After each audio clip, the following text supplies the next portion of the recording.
This is the Dji Neo. This is going to be the mountain biker's review, showing what it's good at, what it's not so good at, and what your expectations should be. So stick around and let's get into it.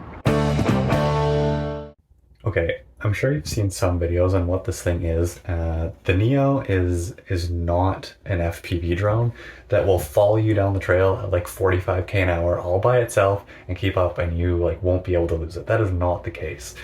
The Neo, when you go downhill, you're going to have to hold back a lot if that's what you're looking for. It will follow you to about 20 kilometers an hour, and if there's kind of like bushes and stuff on the corner, it can lose you. However, it is a really easy way to get cool shots that it doesn't require a lot of work. So if you're willing to go slow, it will give you those cool cinematic shots, but you're not going to be wide open, is kind of what is the long story short with what this is and its speed limitations, as you can see here in the video. Okay, follow mode. That's where probably on a mountain bike, I imagine you're probably going to use this the most. This is where I'm going to use this the most. So we've already established that this is not going to keep up to you when you're doing 45k an hour down the trail. This is going to be cruising downhill slowly, or when you're going uphill, climbing, it will get you some excellent shots. Because generally you're not really going over 20 kilometers an hour climbing, even on an e-bike. So even you can see here, there's some like fairly good kind of like a little bit of side exposure there going through the trees, no problem, and just really good at that. You can't just completely forget about the thing and think like go and then it's going to be right behind you at the top of the hill.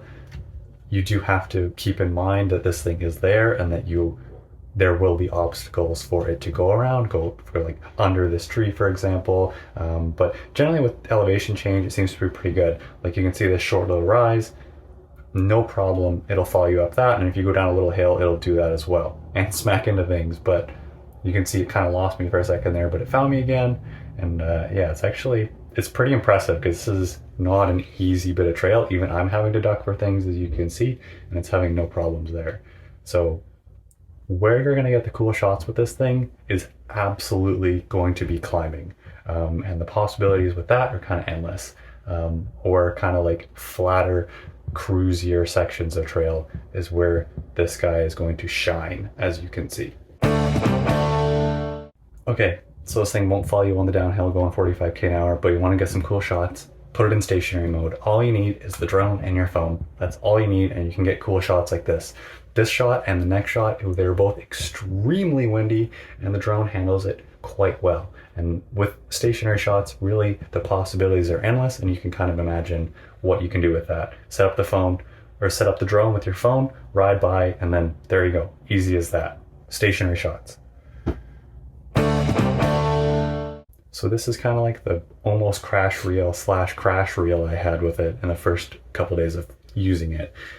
It seems to be quite smart in the aspect of if you kind of move around something, it will fly and kind of move around something as well.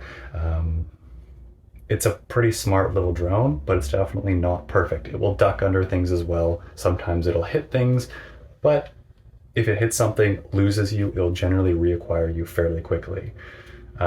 Where things start to go wacky is in this next clip. So you can see kind of when he goes around this corner, the drone kind of gets a little funky and loses him for a second. Maybe it's with that glare, but it reacquires him, keeps going, but it gets really high. Now, right when this clip ends, the drone stops recording, went like this, and flew a good 100, 200 feet that way and smashed into the ground. It's totally fine, but it did this twice, so it's kind of hard to trust this thing kind of near embankments, and like this is doing it all by itself. Like if this was off a cliff or something, this would be it. Like it would be gone. You'd have to use your refresh. Sometimes it smashes into things. Like these two times, like that last clip and this clip, the motor's just cut. Like hit full on crash, fell to the ground. No issues. This clip, it was extremely windy, flying into the wind. I think the motors just got overpowered and they just cut and the drone just fell to the ground. Same with this clip. It was just a little further down the road, to be expected. Overall, yeah, it's pretty good, but when conditions extreme wind, expect it to do some funky things. Like as you can see here, it's fighting the wind a lot, but it actually does quite a good job. You can see it in my pants how windy it is. So definitely has a mind of its own, sometimes for good, sometimes for bad. It's hard to trust it sometimes. One concern you may have is like, if I'm going up a hill, I wonder if I can like out climb this thing, go up a hill too fast or down a hill too fast. Not possible. At least going up, I can guarantee. We were on e-bikes going up the stupidest hills we could find, and we could not out climb this drone. No problem, so don't worry about that. The slower you go, the better this thing does. So if you're like into trail running, hiking, stuff like this, it is so good for that, and it's so easy.